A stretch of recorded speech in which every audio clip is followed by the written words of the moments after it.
My sister is moving in with us starting today. It's all good stuff for both of us, and there's really no reason to object, right? As soon as the moving is done, my husband walks in proudly with his sister.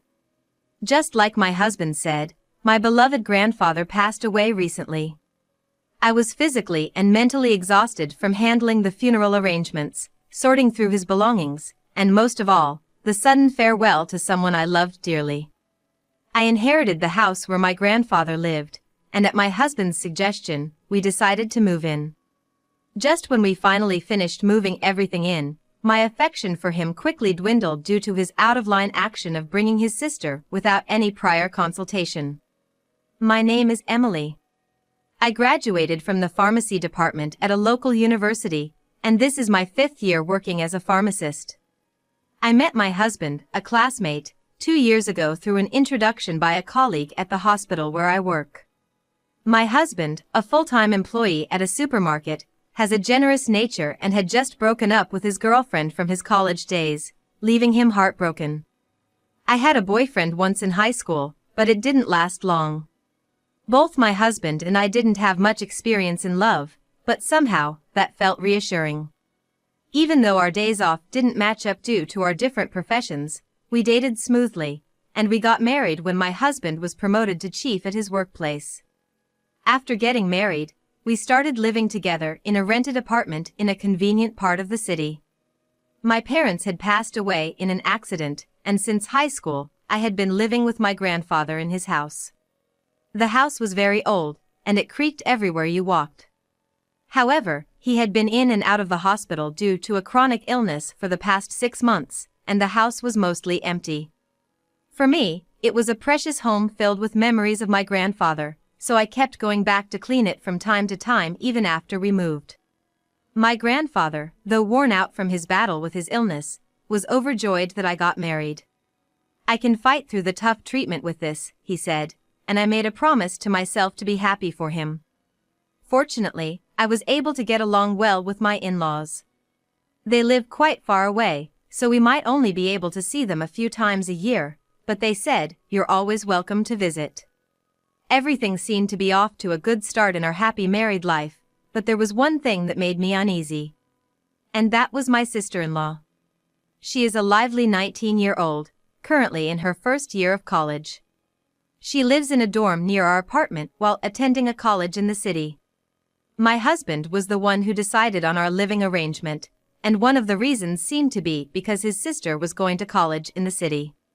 They have always been close as siblings, and she had told him, "I wish you lived closer." Of course, it's great if the family gets along. But I regretted not speaking up more when my husband practically decided on our living arrangement on a whim just because his sister asked him to. About 3 days after we finished moving, the weekend finally arrived, and I was planning to finish unpacking the remaining boxes. That's when my husband brought his sister over without telling me. I was caught off guard, wearing loungewear and no makeup, and I panicked. I couldn't just ask them to leave, so I hurriedly cleared some space and had them sit in the living room. I had met her a few times while we were dating, but we had always made plans in advance, and I had only met her outside, so I was dressed properly. "I would have prepared if I knew you were coming," I thought irritably to myself, but I decided to calm down in front of my sister-in-law. "Congratulations on your marriage. Please take good care of my brother forever," she said, handing me a paper bag. Inside was a selection of baked goods from a famous bakery. "You didn't have to go out of your way. If you do this, it's going to cost me a fortune to return the favor," my husband said, peeking inside and laughing carelessly, but I was feeling nervous inside. Just like my husband said, my sister-in-law is a big spender. She dresses in luxury brands that you wouldn't expect from a student, and it honestly looks mismatched on her youthful face. I once asked my husband if she was involved in anything suspicious because of her lavish lifestyle. But when it comes to his sister, he suddenly changes his tone and says, she would never do such a thing. But I'll talk to her about it if she's really struggling with money, and I'll help her out. I'm pretty sure my sister-in-law is receiving a monthly allowance from my in-laws as well. I heard it straight from my mother-in-law, and she even told me how much it was, so I don't think it's a lie. On top of her tuition fees, she receives enough money to live comfortably without indulging in luxuries, yet she is currently also accepting financial support from my husband. When I pointed out that this was spoiling her too much, my husband argued back, leading to a heated argument. I can understand his concern for his sister, but there have been instances where he has bought her expensive bags and jewelry every month, or gone to her apartment to cook for her, which made me upset. However, aside from that, he is a kind and helpful husband who willingly does his share of the household chores, so that was the only thing bothering me about him. The problem lies with the sister-in-law herself. She seems to not think very highly of me, making condescending remarks. Given that her parents and brother always act in ways that suit her, she probably feels like I am in the way. Emily, it was surprising to find out that someone like you became my brother's wife. He used to date pretty women who looked like models. You have a, how should I say, more down-to-earth vibe. There's a difference between a woman you date and a woman you marry, right? I hope he doesn't cheat on you. Emily, you're a pharmacist, so you must have a good salary, right? Why don't you dress more fashionably? Were you a gloomy nerd who could only study when you were a student? There are countless backhanded comments like these that she whispers to me when my husband is not around. She is essentially a 19-year-old child, and it would be exhausting to deal with her seriously. There were times when I considered telling my husband about her behavior, but he dotes on his sister so much, and I could easily imagine that bringing it up would only complicate matters further. Since her harassment was limited to making snide remarks, I decided to keep it to myself and not tell anyone.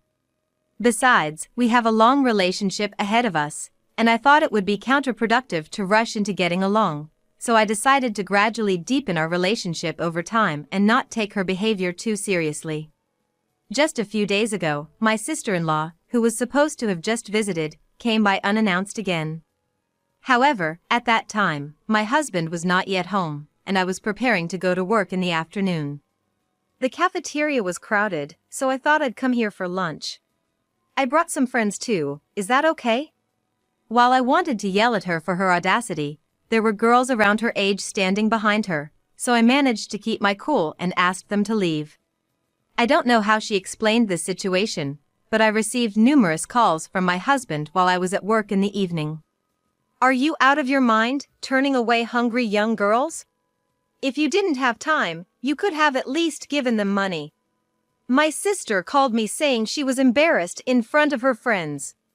I'm not sure if this incident was the trigger, but since then I've noticed a change in my husband's attitude.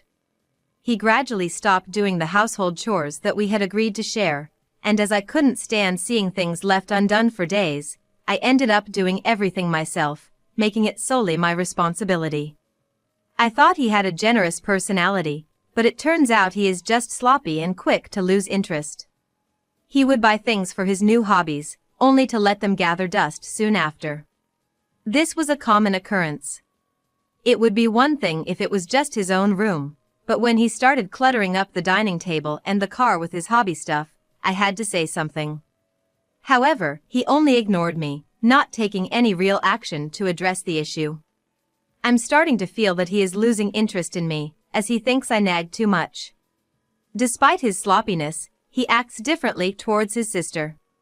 Her unannounced visits continue, during which she would eat our food and openly harass me without holding back. At first, she would only make snide remarks when my husband was not around, but recently, knowing how much her brother adores her, she has become bold enough to openly make snide remarks. My sister-in-law criticizes the food I make, saying things like, "The seasoning is too strong. Are you really a pharmacist? Are you trying to make people sick with your food so they have to buy medicine? My brother should be careful." She would make such cruel jokes, demeaning even my profession, but my husband would just laugh along with her. Moreover, she would regularly wheedle substantial amounts of money from my husband, far more than a simple allowance. I could understand if she said she was running out of money for living expenses, or if she wanted to buy textbooks for college, but wanting to buy a birthday present for a friend seems like a personal matter to me. In addition, she drags her husband around, making him accompany her on shopping trips and making him buy high-end brand items. Of course, when I point this out, she gets angry and says, "It's my own money, I can do what I want with it," making it impossible to have a rational discussion.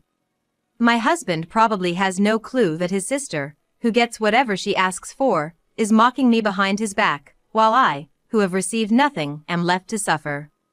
The moment I say a word to her, she immediately puts on a crying face and dramatically seeks help from her husband.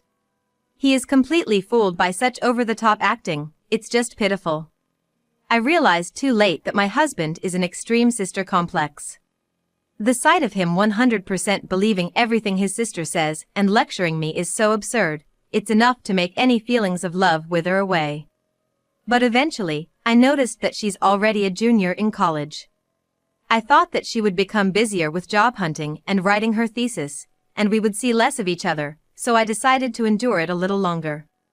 I hoped that after she graduated and got married quickly, her malicious nature would calm down somewhat. However, what really brought me down wasn't my husband or his sister, but the passing of my beloved grandfather. Since I have no grandmother or parents, I was the one to inherit his estate.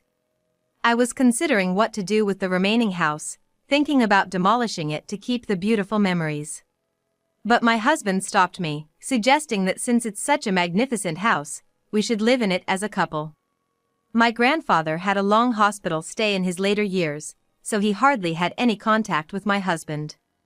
The fact that my husband, who is cold to everyone but his sister, suggested keeping this house was completely unexpected, and I was overjoyed at the time.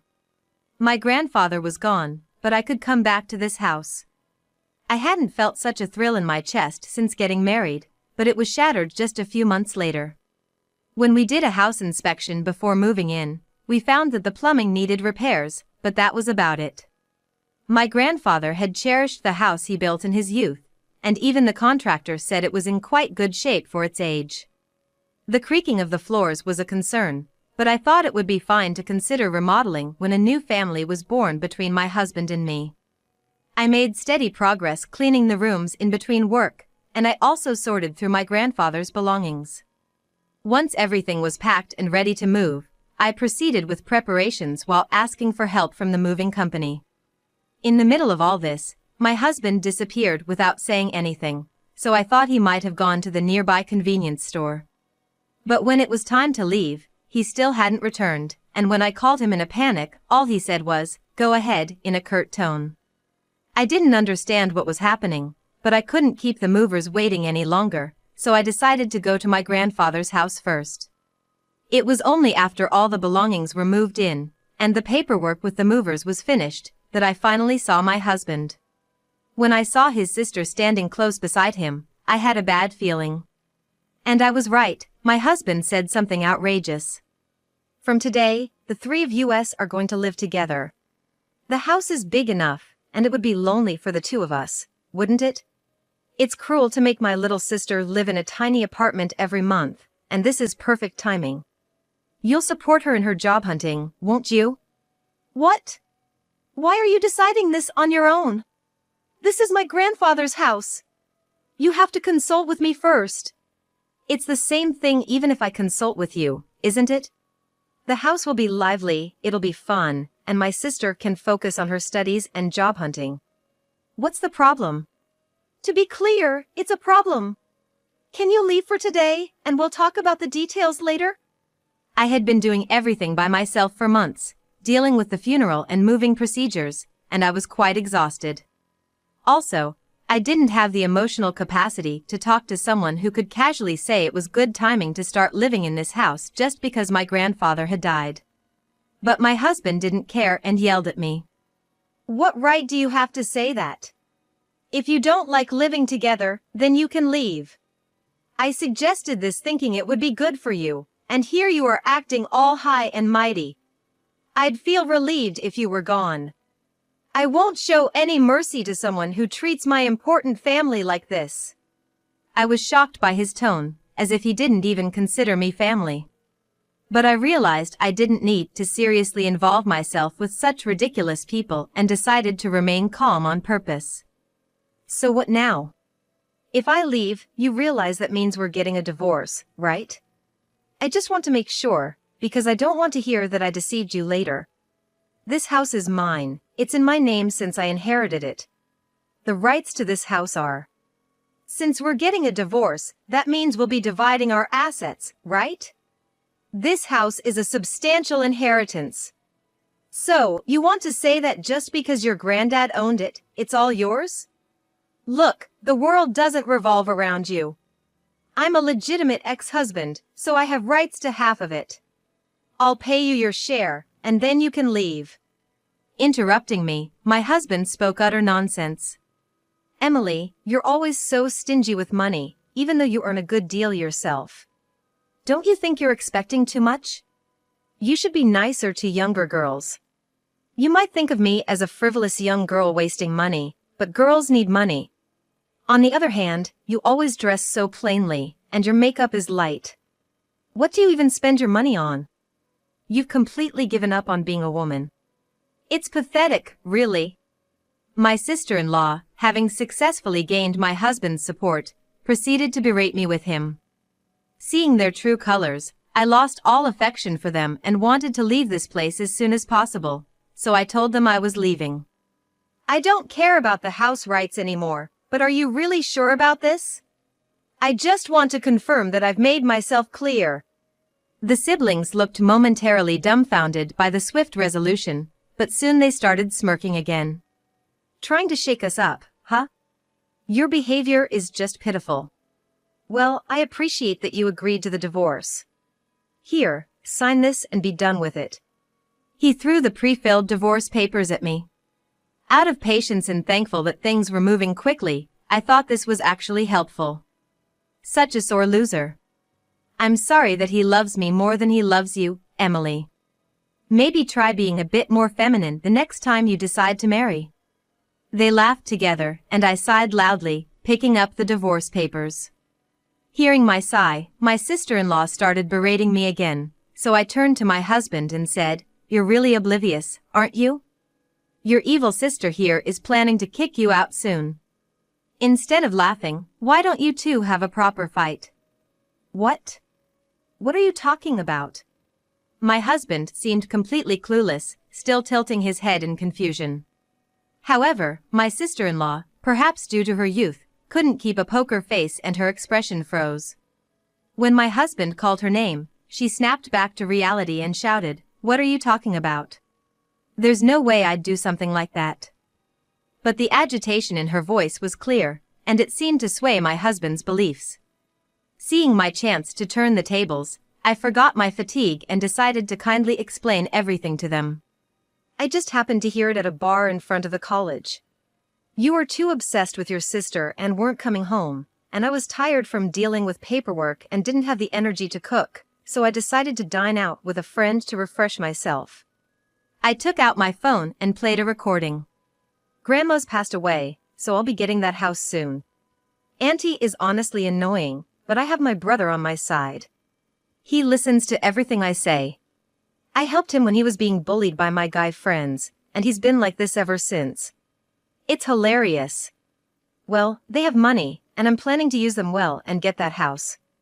No need to pay rent, and I heard the house is spacious. It's perfect. I want to live there with you, Mike, so after I get the house, I'll suck money from my brother and kick him out. I'm sure it'll be fine. If my brother brings up divorce using the house as a condition, I'm sure Emily will be desperate. Luckily, I was sitting close by, so despite the noisy bar, the audio was clear. At first, she was bad-mouthing not just me but also my husband, so I started recording out of curiosity. But as they drank more and got carried away, she began to talk about her terrible plan, and I unexpectedly caught her in the act. I decided not to tell my husband right away, thinking I would judge his actions first. And disappointingly, he played right into my sister-in-law's hands, presenting me with a divorce. So, I agreed. On my way back from the restroom, I confirmed that the person sitting at the seat was my sister-in-law. My husband was staring at her face with a pale complexion, trembling in his voice. The sister-in-law had been looking down for a while, but suddenly she looked up and, with a flushed face, exclaim. This is a fabrication. There's no way you could be so lucky to be in the same restaurant. You don't even know about my boyfriend, and it's creepy to make assumptions just because you saw my face for a moment. And by the way, even if this was really me, eavesdropping so boldly is insane. It's fine to play detective, but don't involve other people. She seemed to still have enough energy to push back, so I played the continuation of the audio recording that I had paused. The sound of boots making a loud noise as they staggered towards the restroom, apparently from someone who was drunk. Immediately after, a man was recorded talking on the phone with someone. The person on the other end seemed to be a woman, speaking in a coddling voice. The man spoke of the sister-in-law as if she were an ATM, stating that he was going to get a house from the ATM's home. He mentioned that whatever he asked for, the sister-in-law would give to him, and since she wasn't working, she would also give him money.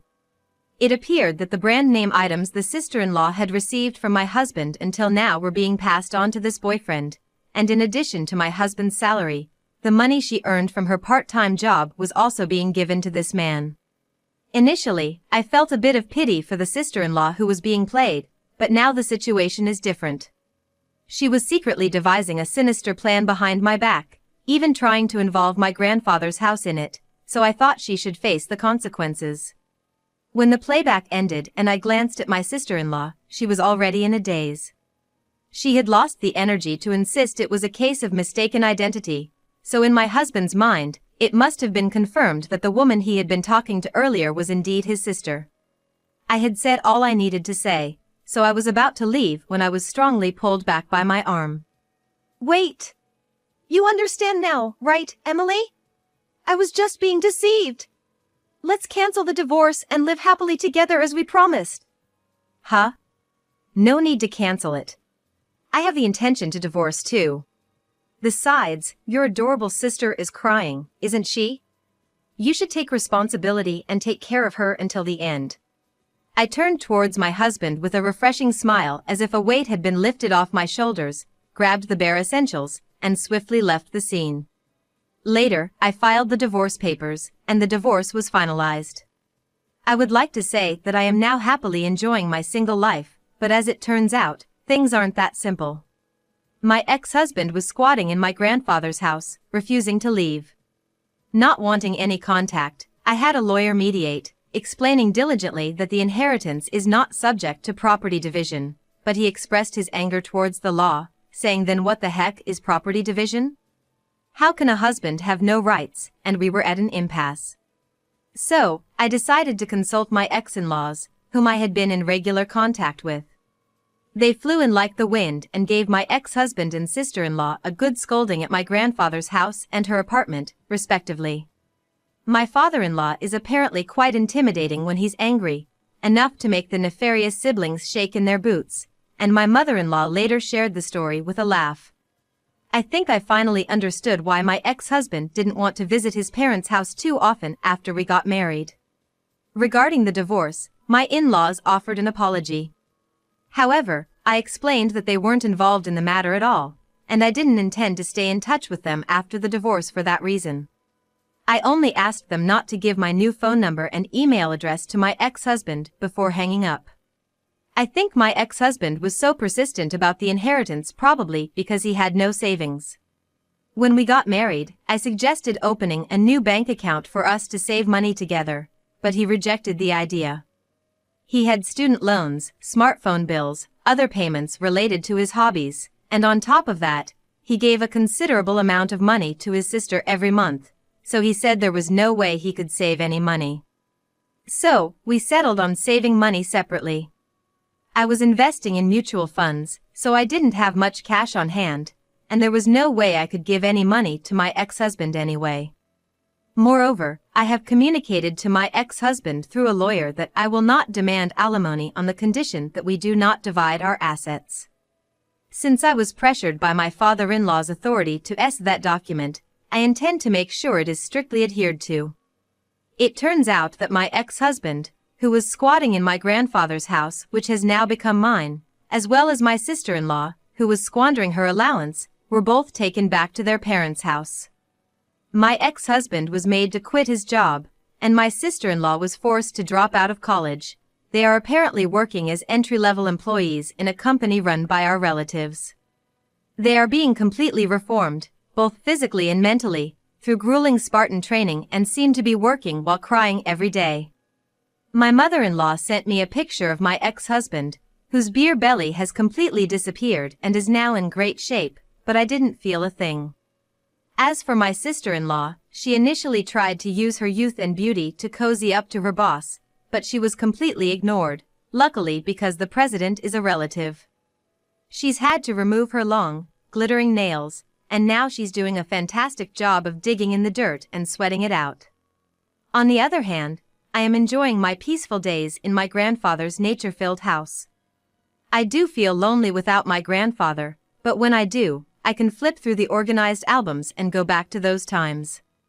It feels like my grandfather is watching over me in this warm house, and I'm thinking it wouldn't be a bad idea to invite some close friends over for a party.